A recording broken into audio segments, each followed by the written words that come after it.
Keir Starmer. Thank you, Mr. Speaker. Can I join with the Prime Minister in his comments about the dreadful case of Carrick? Mr. Speaker, it's 3 minutes past 12.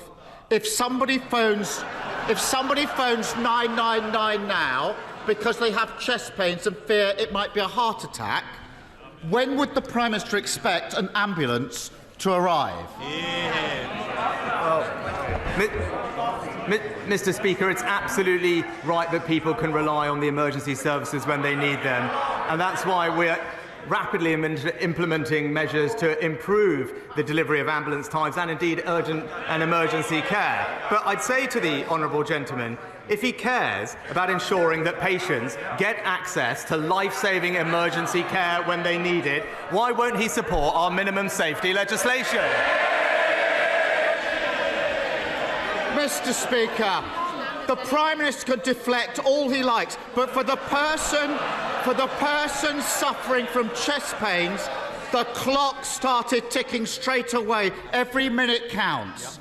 That's why the government says an ambulance should be there in 18 minutes. In that case, it would mean just about 20 past 12. Now, I know he doesn't want to answer the question I asked him, so I'm going to ask him again. When will that ambulance arrive? Mr. Speaker, because of the extra funding we're putting in to relieve pressure in urgent and emergency care departments, because of the investment we're putting in ambulance call handling, we will improve ambulance times as we are recovering from the pandemic and indeed the pressures of this winter. But I say to the honourable gentleman again, because he makes my case for me, he describes the life-saving care that people desperately need. So why, when in other countries like France, Spain, Italy and others, why is he depriving people here that care? Mr. Speaker, he obviously doesn't know or doesn't care. I'll tell him. If our heart attack victim had called for an ambulance in Peterborough at 12:03, it wouldn't arrive until 10 past 2. These are our constituents waiting for ambulances I'm talking about. If it was Northampton, it wouldn't arrive until 20 Order. Mr. Blister, I hope you want to see the rest of the questions out, because I want you to be here, but you're going to have to behave better. Come on, Keir Starmer. Mr. Speaker, I'm talking about our constituents. If they were in Northampton, it wouldn't arrive until 20 past 2. If they were in Plymouth, it wouldn't arrive until 20 to 3. That's why someone who fears a heart attack waiting more than 2.5 hours for an ambulance. Not the worst-case scenario, just the average wait. So for 1 week, will he stop blaming others, take some responsibility and just admit under his watch the NHS is in crisis, isn't it? Well, Mr. Speaker, I noticed the one place the honourable gentleman didn't mention was Wales, where we know ambulance times are even worse than they are in England, Mr. Speaker. No, and the reason that is the case, because this is not about politics. This is about the fact that the NHS in Scotland, in Wales, in England is dealing with unprecedented challenges, recovering from COVID, dealing with a very virulent and early flu season, and everyone is doing their best to bring those wait times down. But again, I'll ask him, if he believes so much in improving ambulance wait times, why won't he support our minimum safety legislation? Mr. Speaker, he won't answer any questions and he won't take any responsibility. By 1 o'clock, our heart attack victim is in a bad way. Sweaty, dizzy, chest tightening. This is a heart attack and they're shouting, this is your constituents. By that time, they should be getting treatment. But an hour after they've called 999, they're still lying there, waiting, listening to the clock tick. How does he think they feel knowing an ambulance could be still hours away?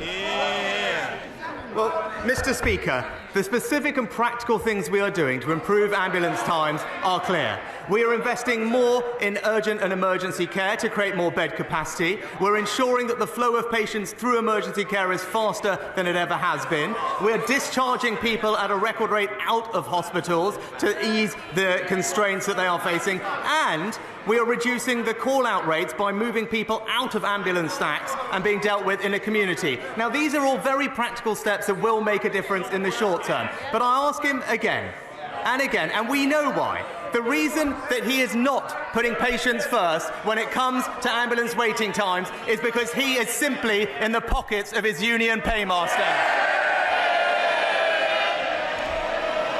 Mr. Speaker, this isn't hypothetical. This is real life. Stephanie from Plymouth was battling cancer when she collapsed at home. Her mum rang 999, desperate for help. She only lived a couple of miles from the hospital, but they couldn't prioritise her. She was 26 when she died, waiting for that ambulance. A young woman whose life was ended far too soon. And I said, Dad, I can't even fathom that pain. So, on behalf of Stephanie and her family, will you stop the excuses, stop shifting the blame, stop the political games, and simply tell us when will he sort out these delays and get back to the 18-minute wait? Mr. Speaker, of course Stephanie's case is a tragedy. Of course, people are working as hard as they can to ensure people get the care they need. But he talks about political games. He is a living example of playing political games when it comes to people's healthcare. I've already mentioned what's been going on in Wales. Is he confident in the Labour-run Wales NHS that nobody is suffering right now? Of course they are, Mr. Speaker, because the NHS everywhere is under pressure. What we should be doing is supporting those doctors and nurses to make the changes that we are doing to bring the care to those people. But I'll ask him this. If he is so concerned about making sure that the Stephanies of the future get the cares they need, why is he denying those families the guarantee of emergency life-saving care? So that's his answer to Stephanie's family. Deflect, blame others, never take responsibility. Just like last week, he won't say when he's going to deliver the basic minimum service levels people need. Mr. Speaker, over the 40 minutes or so that these sessions tend to last, 700 people will call an ambulance.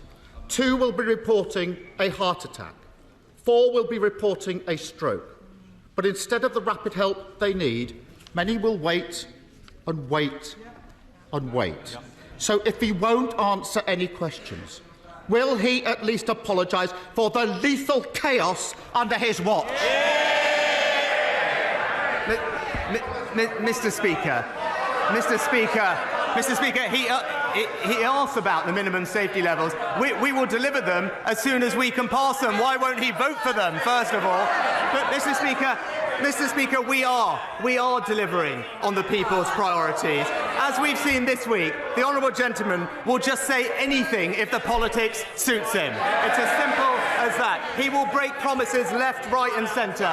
He promised to nationalise public services. He promised to have a second referendum. He promised to defend the mass migration of the EU. And now we're apparently led to believe that I expect the front bench just to keep a little quiet, because if they don't, there's somewhere else for them to shout their noise. Prime Minister. Mr. Speaker, if we are going to deliver for the British people, people need to have strong convictions. But when it comes to the honourable gentleman, he isn't just for the free movement of people, he's also got the free movement of principles.